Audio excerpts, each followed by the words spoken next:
Assalamualaikum warahmatullahi wabarakatuh. Waalaikumsalam warahmatullahi wabarakatuh. Selamat pagi anak-anak. Pagi.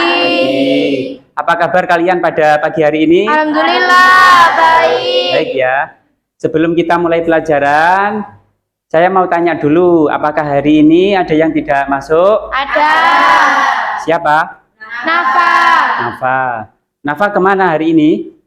Izin. Izin kemana? Kepentingan keluarga. Oh ya, ya sudah. Apa-apa. Oke, sebelum kita mulai pelajaran, marilah kita berdoa dulu dengan membaca umul kitab bersama-sama agar pelajaran pada pagi hari ini bisa berjalan dengan lancar. Ala hadiniyah sholihah al-fatihah.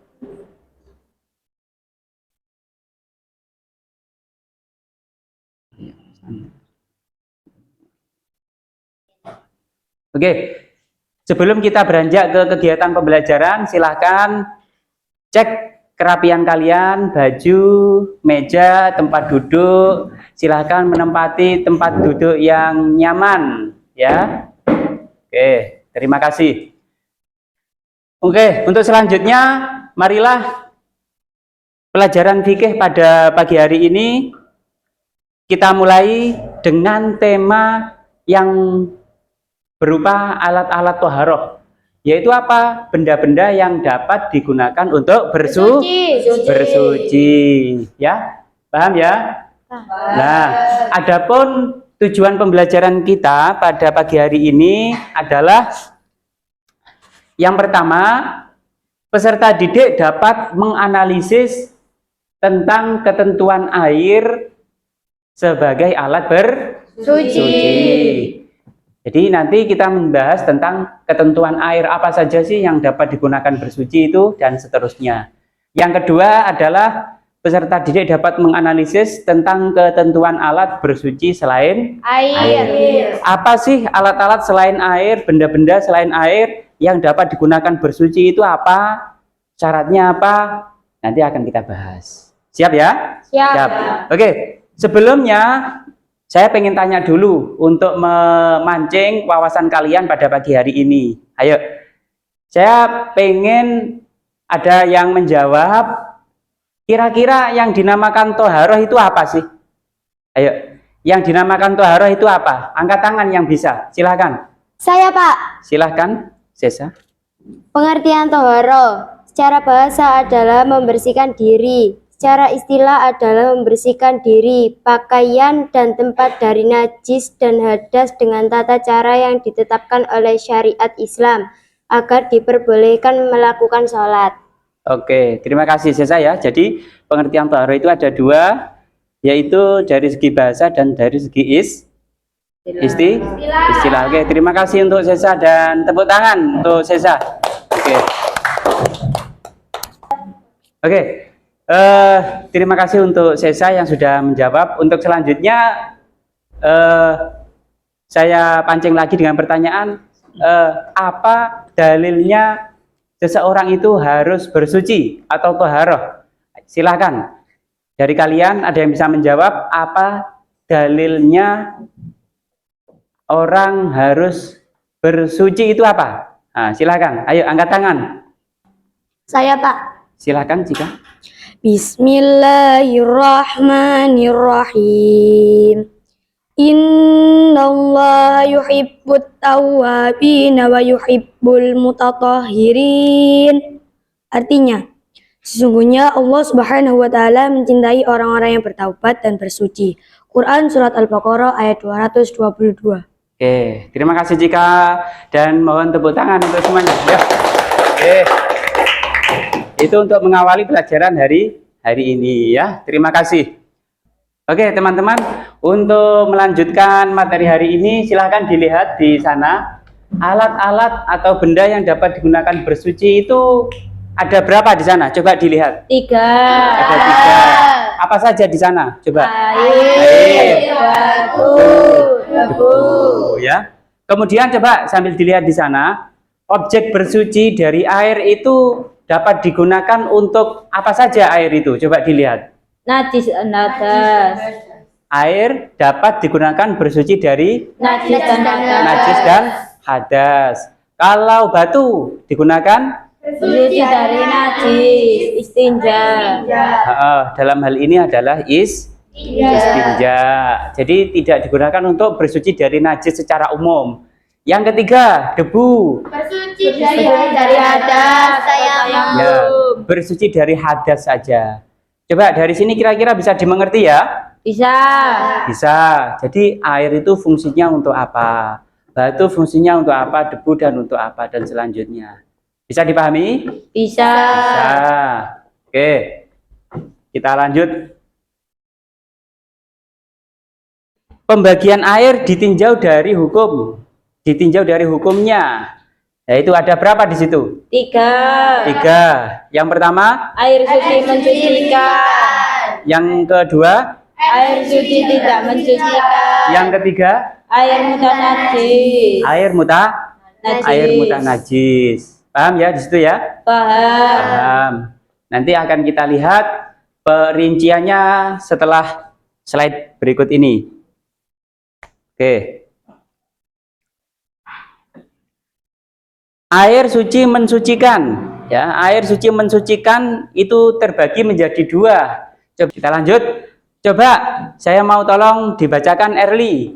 Erli tolong dibacakan air suci mensucikan itu di situ terbagi menjadi berapa? Terbagi menjadi 2, Apa? tidak makruh dan makruh. Oke. Air suci mensucikan yang tidak makruh itu apa saja? Coba disebutkan. Air hujan, air laut, air sumur, air sungai, air salju, air sumber atau mata air. Oke, baik. Jadi yang biasa kita gunakan biasanya kan air sumber, atau ada yang pakai air sumur, ada yang air hujan, seperti di sekolah kita ini kan dari kolamnya itu kan dari kolam air hujan, ya.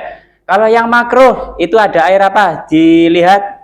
Air musyamas, Air musamas itu apa? air yang dipanaskan di bawah terik matahari dalam bejana yang terbuat selain dari emas dan perak. Oke, air musamas adalah air yang dipanaskan di bawah terik matahari di dalam suatu bejana yang terbuat selain dari emas dan Perak.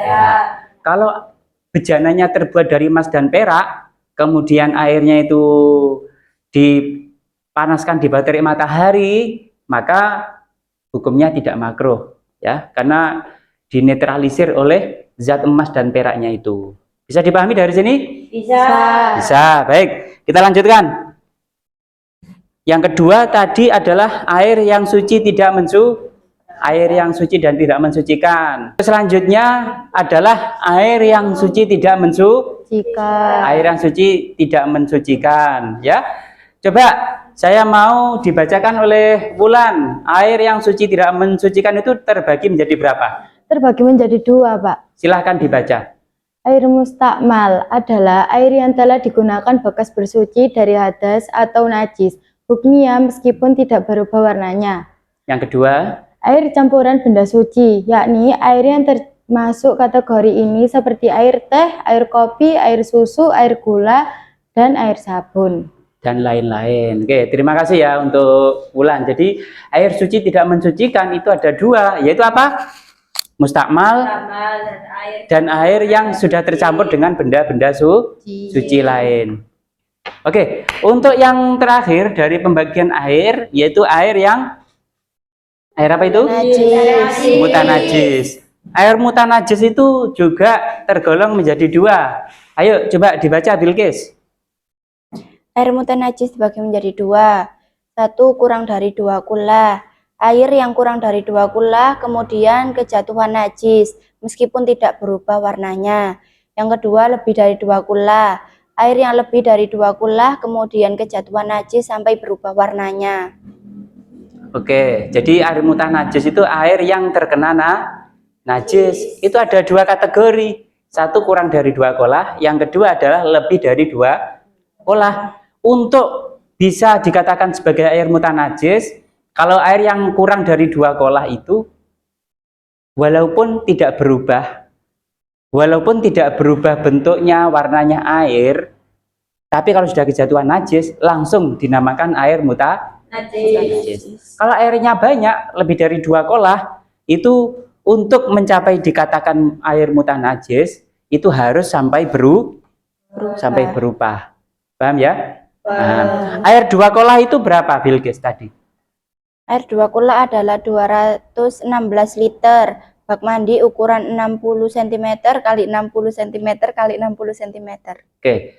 Jadi kalian kalau bingung air 2 kolah itu berapa sih? Yaitu air yang volumenya adalah 216 liter. Ya, kurang lebih segitu. Kalau diaplikasikan di bak mandi kalian, kalau kalian mau buat bak mandi itu yang ukurannya itu minimal itu adalah 60 cm kali 60 cm. Panjang kali lebar kali tinggi semuanya 60. Jadi di total 216 liter. Oke, terima kasih untuk semuanya yang sudah berpartisipasi. Untuk selanjutnya akan kami tayangkan sebuah video konsep pembelajaran, karena ini kan bukan sebuah keterampilan praktek, tapi masih konsep ya. Ya, jadi tahap ini kita masih mengenal konsep. Baik, itu tadi adalah konsep tentang benda suci yang dapat digunakan untuk bersuci yang berupa air. Sekarang akan saya tampilkan video tentang alat bersuci selain air ya. Mohon didengarkan di depan ini. Assalamualaikum warahmatullahi wabarakatuh. Pada kesempatan yang berbahagia ini, saya akan menjelaskan tentang thaharah, yakni alat-alat bersuci selain air. Kita ketahui alat sebagai bersuci adalah air, itu sudah maklum. Kemudian ada juga alat yang digunakan untuk bersuci selain air, yaitu adalah debu, yang selanjutnya adalah batu. Jadi alat selain air bisa digunakan untuk bersuci adalah debu, yang kedua adalah batu. Dan pasti kita ketahui derajat yang paling tertinggi untuk bersuci adalah air, karena air ini bisa digunakan untuk bersuci dari hadas atau najis. Kalau debu itu hanya bisa digunakan untuk bersuci dari hadas, yakni tayamum. Sedangkan batu hanya bisa digunakan untuk bersuci dari najis, yang dalam hal ini adalah tidak umum, hanya untuk istinja. Bagaimana kriteria debu dan batu yang bisa digunakan untuk bersuci? Debu agar bisa digunakan untuk bersuci, kriterianya adalah yang pertama, pasti suci atau tahir. Karena yang namanya alat bersuci, untuk mensucikan ya pastinya dia harus suci dulu. Kemudian yang kedua, istilahnya lahu hubarun.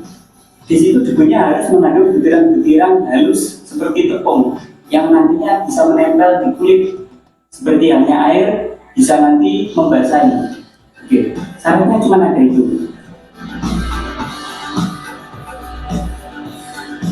Kemudian untuk batu, syaratnya adalah ada 4. Yang pertama pastinya tahir atau suci. Yang kedua harus jamit atau keras.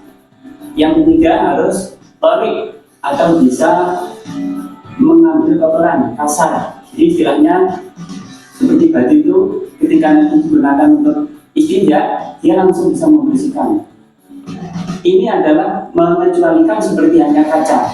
Kaca itu tidak kasar, tapi licin. Ketika digunakan untuk membersihkan atau mengelap sesuatu yang basah, maka dia tidak bisa untuk perbandingan. Kemudian syarat yang keempat dari batu bisa digunakan untuk bersuci adalah bukan barang yang dimuliakan, seperti tulang. Tulang ini keras, tapi tidak bisa digunakan untuk bersuci karena dimuliakan. Mengapa dimuliakan? Karena tulang ini adalah makanan-makanan seperti jin, itu maka dimuliakan. Oke, jadi di situ ada 2 alat bersuci selain air yang dapat digunakan untuk bersuci, yaitu apa? Debu dan batu. Syaratnya debu tadi apa? Bisa digunakan untuk tayamum, harus suci. Yang kedua apa? Ada butiran halusnya yang menempel nanti di kulit, paham ya?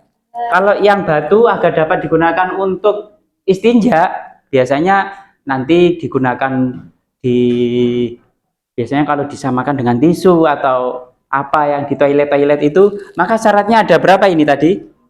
4. Yang pertama, suci, keras, atau kasar, tidak barang yang dimuliakan. Contohnya batu, ada tulisannya Arab apa gitu, ya nggak boleh. Atau mungkin yang disamakan dengan batu, misalkan tisu, misalkan kamu gumpal-gumpal menjadi keras seperti batu, tapi di kertas atau di tisu itu ada tulisan ilmu, ada tulisan bismillahnya atau ada tulisan ilmu apa gitu, ya itu nggak boleh, paham ya? Atau kalau yang dicontohkan di video tadi itu tulang tidak bisa dijadikan sebagai alat bersuci untuk istinja, karena mengapa? Walaupun keras, walaupun kasar tulangnya, tapi tidak bisa digunakan bersuci karena tulang itu adalah barang yang mulia. Bahwasanya tulang itu adalah makanan jin. Jadi ya masa makanan kok akan dijadikan alat untuk bersuci, kan terlalu hina gitu, paham ya? Oke, baik. Untuk selanjutnya kalian akan saya bagi menjadi 3 kelompok sesuai gaya belajar kalian masing-masing ya. Nanti ada kinestetik, visual, dan auditori. Kemudian nanti akan saya bagikan LKPD ya. Kemudian kalian dari LKPD ini silakan dituangkan hasil kerjanya di HP kalian. Karena pada hari ini kita itu temanya adalah berbasis tugas pembelajaran yang berbasis teknologi. Bisa dipahami ya? Ya. Jadi konten pembelajarannya, tugas-tugasnya nanti harus berbasis teknologi. Baik. Yang sudah kita bagi tadi ya, ada kelompok kinestetik di sini. Silahkan sesuai kelompoknya kalian pergi ke membentuk kelompok ya. Ya, silahkan.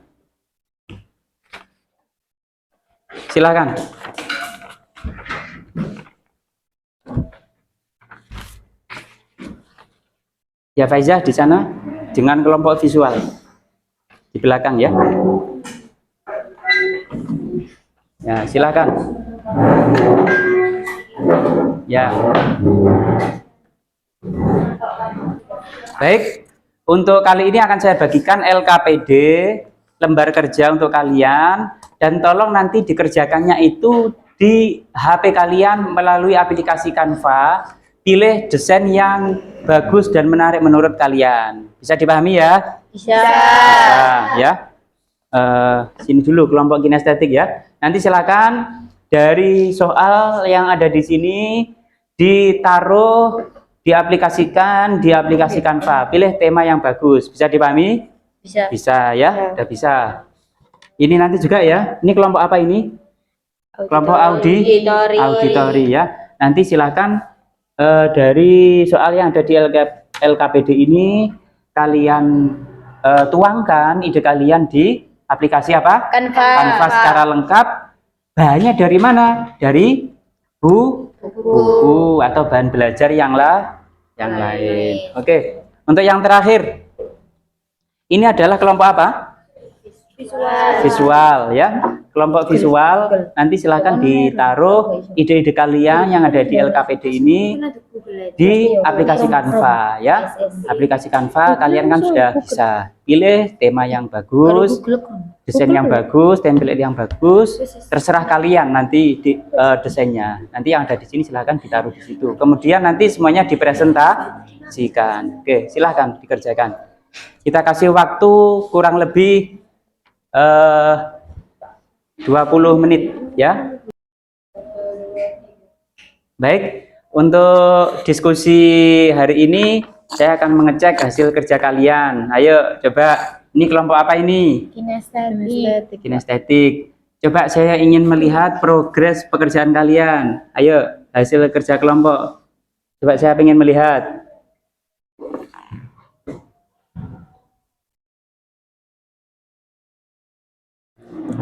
Nanti dilengkapi lagi ya.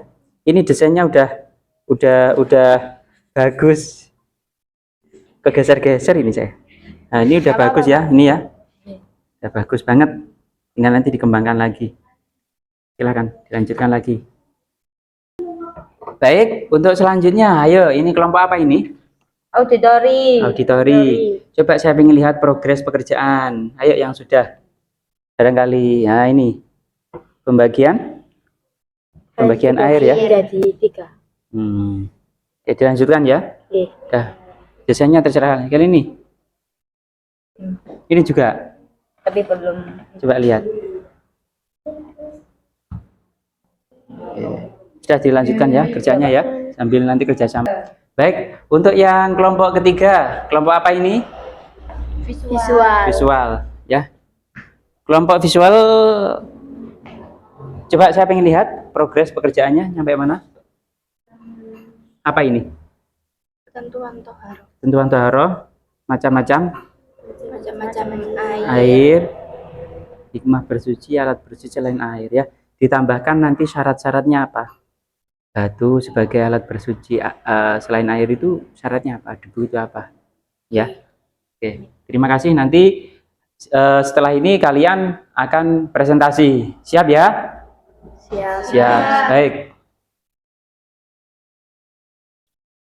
Untuk selanjutnya, silahkan perwakilan kelompok dari masing-masing kelompok untuk maju ke depan dan mempresentasikan hasil kerja kelompoknya. Ayo, silakan. Kelompok visual siapa yang maju? Saya, Pak. Ya, silakan maju. Silakan yang lain. Kelompok auditori silakan. Yang terakhir kelompok kinestetik silakan. Siapa? Oh ya, silakan maju. Maju di sini. Assalamualaikum warahmatullahi wabarakatuh. Waalaikumsalam warahmatullahi wabarakatuh. Saya dari kelompok auditori akan mempresentasikan hasil dari diskusi kelompok kami. Air suci mensucikan. Air suci mensucikan dibagi menjadi 2. Tidak makruh dan makruh. 1. Tidak makruh. 1. Air hujan. 2. Air laut. 3. Air sumur. 4. Air sungai. 5. Air salju. 6. Air sumber atau mata air. 2. Makruh. Air musyamas. Air musyamas adalah air yang dipanaskan di bawah terik matahari dalam bejana yang terbuat selain dari emas dan perak. Kelompok selanjutnya. Assalamualaikum warahmatullahi wabarakatuh. Kok salaman? Betul, nggak apa-apa. Saya dari kelompok visual akan mempresentasikan hasil diskusi dari kelompok saya. Air suci tidak mensucikan. Dibagi menjadi 2, mustakmal dan air campuran benda suci. Air mustakmal yakni air yang telah digunakan bekas bersuci dari hadas atau najis. Hukmiyah meskipun tidak berubah warnanya. Air campuran benda suci. Air yang termasuk kategori ini seperti air teh, air kopi, air susu, air gula, air sabun, dan lain-lain. Air mutanajis. Air mutanajis dibagi menjadi 2, kurang dari 2 kulah dan lebih dari 2 kulah. Kurang dari 2 kulah, air yang kurang dari 2 kulah kemudian kejatuhan najis meskipun tidak berubah warnanya. Lebih dari 2 kulah, air yang lebih dari 2 kulah kemudian kejatuhan najis sampai berubah warnanya. Oke, untuk kelompok terakhir. Saya dari kelompok kinestetik akan mempresentasikan hasil diskusi kelompok kami. Batu, syarat batu untuk istinja. Pertama, batu yang akan digunakan harus suci. 2, keras atau padat. 3, dapat menghilangkan kotoran atau kasar.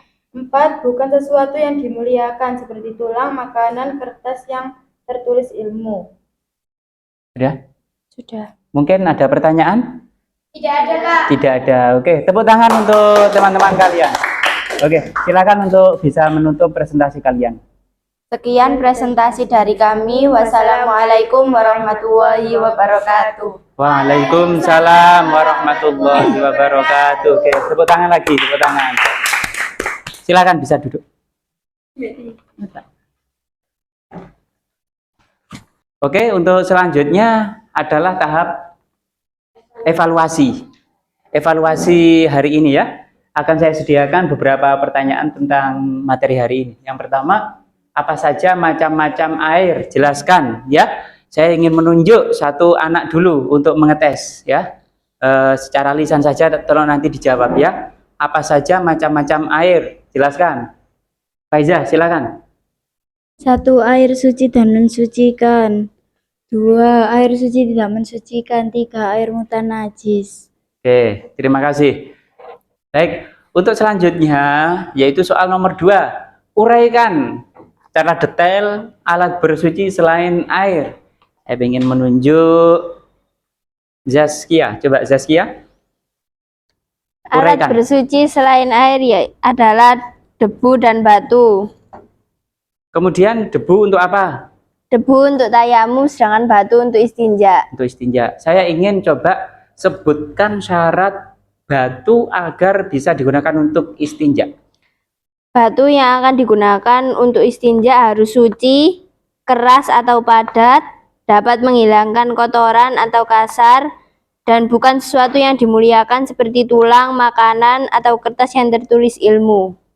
Oke, bagus ya. Untuk selanjutnya yaitu jelaskan hikmah bersuci. Saya ingin menunjuk Devi. Mana? Nah, Devi silakan dibaca. Apa hikmah bersuci? Hikmah bersuci adalah 1. Menjaga kebersihan badan. 2. Menjaga kesehatan. 3. Menjaga kebersihan lingkungan tempat tinggal. 4. Menjaga lingkungan tempat ibadah. 5. Menjaga lingkungan madrasah atau sekolah. 5. Menjaga lingkungan tempat umum. Baik, terima kasih. Bisa ya dari evaluasi ini? Bisa. Baik, terima kasih atas perhatian kalian pada pelajaran hari ini ya. Untuk selanjutnya, coba dijawab bareng-bareng refleksi kita dari pelajaran fikih hari ini ya. Bagian manakah materi hari ini yang menurut kalian itu paling sulit? Tidak ada. Tidak ada? Tidak ada, Tidak Pak. ada. Coba selanjutnya, apa yang kalian lakukan agar hasil belajar kalian itu bisa menjadi lebih meningkat dan lebih baik lagi? Belajar lagi. Belajar lebih giat ya. Yang ketiga, apabila kalian menemui kesulitan, kepada siapa kalian akan meminta bantuan? Bapak Ibu guru. Bapak Ibu guru, ada orang tua. ada teman yang bisa membantu, yang lebih yang lebih pintar lah ya, yang lebih tahu gitu ya. Yang terakhir, kira-kira kalian sudah bisa mengidentifikasi benda-benda apa saja yang dapat digunakan bersuci? Bisa? Bisa. Bisa. Coba saya tes, apa saja tadi? Air, batu, debu. Paham ya? Paham. Dan semua benda yang disamakan dengan batu. Ya. Terima kasih. Untuk selanjutnya, nah, doa setelah belajar. Terima kasih untuk hari ini. Tahap demi tahap pelajaran kita sudah kita lalui dengan baik ya. Selanjutnya marilah kita berdoa dengan membaca wal asri dan doa seperti biasanya. Silakan berdoa bersama-sama. 1, 2, 3. Bismillahirrahmanirrahim.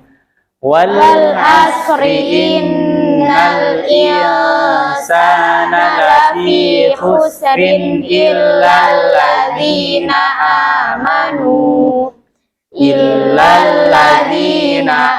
amanu wa amilus solihati wa tawasaw bil haqqi wa tawasaw bis sabr. Rabbi adkhilni mudkhala sidqin wa akhrijni mukhraja sidqin waj'al li min ladunka sultanan nasira.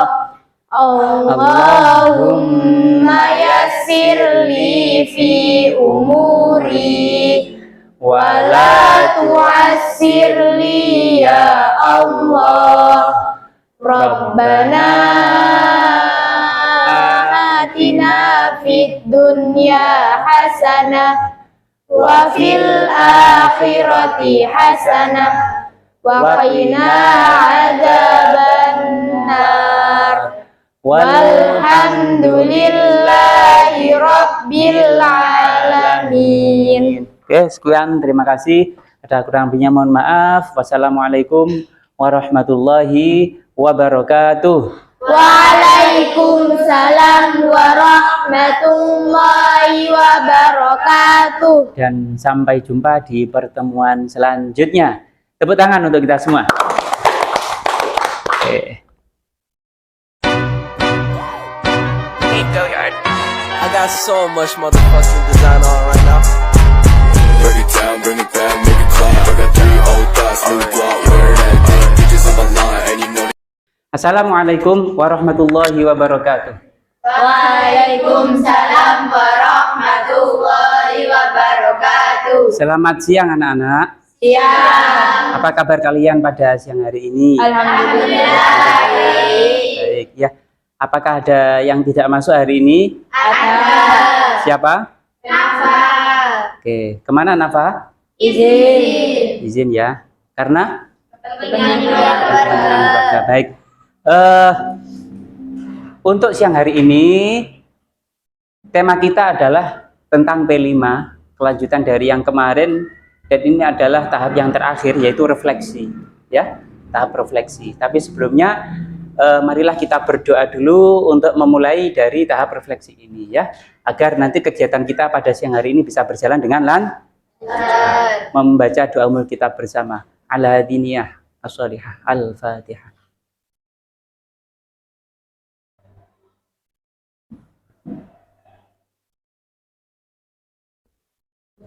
Oke, terima kasih. Sebelumnya tolong dicek kerapian duduk kalian. Barangkali ada yang belum rapi, silahkan. Untuk hari ini kegiatan P5 P2 era kita adalah refleksi. Ya, refleksi ini adalah sebuah kegiatan yang bertujuan untuk apa sih pengalaman yang saya dapatkan dari proyek ini, apa sih kendala-kendala yang saya alami, dan apa sih pengalaman berharga, ya, pengalaman berharga yang saya dapatkan dari proyek yang kita lakukan, ya. Oleh karena itu nanti akan saya bagikan kertas, ya, saya bagikan kertas yang di situ memuat tentang kesulitan yang kalian hadapi ketika kalian melakukan proyek. Yang selanjutnya adalah pengalaman berharga ketika kalian mengerjakan proyek P5, dan kira-kira tindak lanjut apa yang dalam hal ini adalah rekayasa teknologi atau digitalisasi madrasah Tsanawiyah Negeri Gresik yang akan kalian kerjakan. Setelah kalian belajar melakukan proyek P5 ini, apa manfaat yang akan kalian berikan kepada madrasah? Apa kalian mengerjakan ini hanya untuk belajar saja tanpa ada manfaatnya? Nanti silakan diungkapkan di tulisan ini, dan kemudian nanti saya akan menanya beberapa anak untuk menyampaikan aspirasinya. Bisa dipahami ya? Bisa. Oke, mungkin kalian membentuk kelompok dulu, ya. Kelompoknya mungkin 3-3, silakan. 3-3. Samen di sana, yang ini 3, yang ini nanti ke sini, ya. Membentuk kelompok dulu, silakan. Tasnya tetap di situ saja. Ya, ke sana, silakan nanti menghadap ke belakang. Ini menghadap ke belakang. Saya bagikan 3 lembar refleksi. Silakan nanti dikerjakan di kelompok kalian masing-masing. Ya.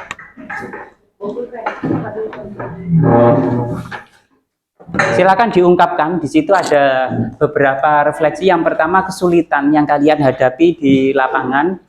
Yang kedua adalah pelajaran berharga yang kalian dapatkan itu apa saja. Kemudian yang ketiga adalah apa tindak lanjut kalian untuk program digitalisasi madrasah ini dari hasil proyek yang kalian buat. Bisa dipahami ya semuanya ya? Bisa. Baik, teman-teman yang sudah mengerjakan refleksi dari proyek ini, saya akan melihat hasil pekerjaan kalian ya. Ayo, Coba saya mau melihat dari kelompok yang ini. Baik, dari kelompok yang sini dulu, saya akan menanya. Ayo coba sebutkan apa kesulitan yang mungkin kamu hadapi di lapangan ketika mengerjakan proyek. Silakan, ayo disampaikan, Dara. Baterai saya habis ketika mengerjakan proyek. Kendala sinyal saya buruk karena cuaca. Lupa menaruh file QR code. Salah mengerjakan tugas proyek. Itu saja, Pak. Kalau Canva-nya bisa? Bisa. Siap. Oke. Baik, mungkin dari yang kelompok diskusi ini, ayo coba mungkin ada salah satu yang menyebutkan apa kesulitan yang kamu hadapi ketika mengerjakan proyek di lapangan.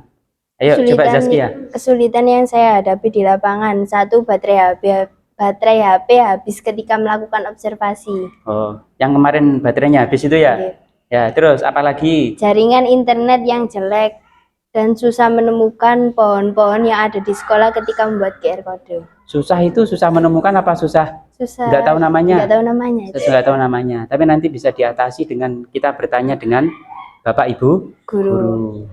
Baik. Atau mungkin ada yang bisa membacakan pengalaman atau pelajaran berharga apa dari proyek P5 ini. Silahkan. Ayo.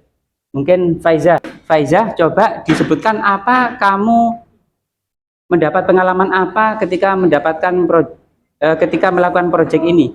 Apa pengalaman berharga kamu? Berharga ketika mengerjakan proyek. 1, bisa membuat QR code. 2, bisa menggunakan aplikasi Canva dan mengetahui pohon-pohon yang ada di sekolah. Ya, pengalaman yang berharga ya. Ya. Sebelumnya sudah tahu apa belum bagaimana cara membuat QR code? Belum. Belum. Dari sini kamu menjadi tahu, benar? Benar. Benar. Canva apakah sudah pernah sebelumnya? Belum. Dari sini sudah bisa ya berarti ya. Nah, itu pengalaman yang berharga. Baik, untuk yang selanjutnya saya tanya ini, suka duka atau kontribusi atau fakta yang menarik ketika kamu bekerja sebagai anggota tim. Ayo mungkin disampaikan oleh Bilqis. Membantu anggota tim membuat QR code. Bisa lebih akrab dengan teman dan tim saya sangat semangat saat berdiskusi. Pastinya lebih akrab dengan teman ya? Iya, Pak. Lebih akrab, lebih melatih kita berkolaborasi dan bekerja sama dengan orang lain. Itu penting ya, kemampuan untuk bekerja sama ya. Banyak orang itu yang nggak bisa bekerja sama, bekerja sebagai tim dengan orang lain. Oke, terima kasih. Baik, untuk selanjutnya saya mau tanya ya dari kelompok diskusi yang ini. Coba sebutkan pengalaman berharga ya, mungkin Devi, yang kamu temukan ketika melakukan proyek P5 pembuatan QR code ini. Apa pengalaman yang kamu dapat? Menjadi lebih tahu apa itu QR code dan penggunaannya. Baik. Menjadi lebih tahu bagaimana menggunakan Canva. Siap.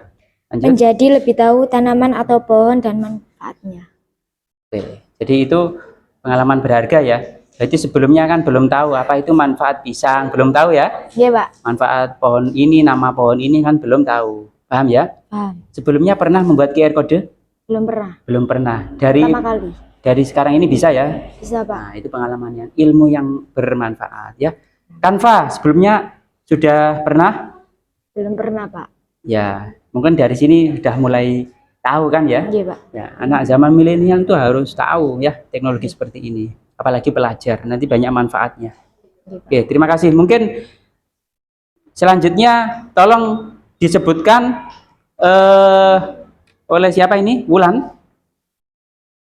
Kira-kira tindak lanjut untuk digitalisasi madrasah apa yang bisa kamu kerjakan setelah pembuatan proyek ini? Silakan. Pertama, bisa memasang QR code di beberapa tempat atau titik di madrasah.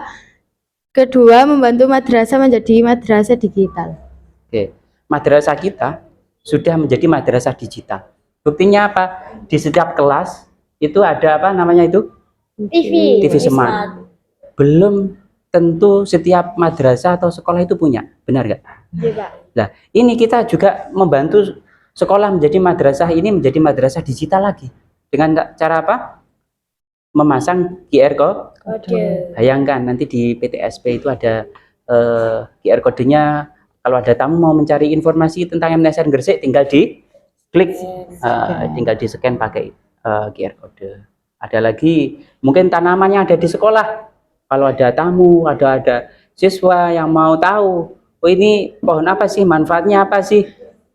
Kita tinggal menyekan. Ya, paham ya, bisa dipahami? Bisa. Terima kasih. Barangkali dari sini semua kelompok mohon perhatian. Ada yang mau disampaikan lagi? Tidak ya. Baik. Oleh karena itu marilah pertemuan ini kita tutup ya. Kita tutup dengan membaca doa wal asri bersama-sama, tetap di posisi duduk kalian masing-masing seperti itu ya. Kita rileks saja. Oke. Marilah kita berdoa dengan membaca surat wal asri dan kemudian dilanjutkan dengan doa setelah belajar seperti biasanya. Yuk, 1, 2, 3. Bismillahirrahmanirrahim. Wal asri innal insana lafi khusrin illal ladzina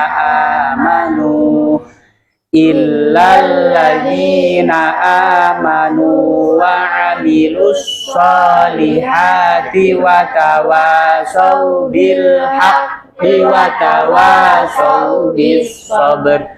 Rabbi adkhilni mudkhala sidqin wa akhrijni mukhraja sidqin waj'alni min ladunka sultanan nasira. Allahumma yassir li fi umuri wa la tu'assir li ya Allah. Rabbana atina fid dunya hasanah wa fil akhirati hasanah wa qina adzabannar. Walhamdulillahi rabbil alamin. Alhamdulillahirabbil alamin. Terima kasih atas perhatian dan partisipasi kalian dalam kegiatan proyek P5P2RA kita ini dalam pembuatan QR code yang pastinya kalian sudah menemukan pengalaman yang berharga, kesulitan-kesulitan yang kalian hadapi, suka duka ketika kalian bekerja sebagai tim bersama temannya, dan pastinya tindak lanjut apa yang akan kalian lakukan di madrasah kita ini. Sekian, terima kasih. Ada kurang lebihnya mohon maaf. Wassalamualaikum warahmatullahi wabarakatuh. Waalaikumsalam warahmatullahi wabarakatuh. Oke, sekian, terima kasih. Semangat.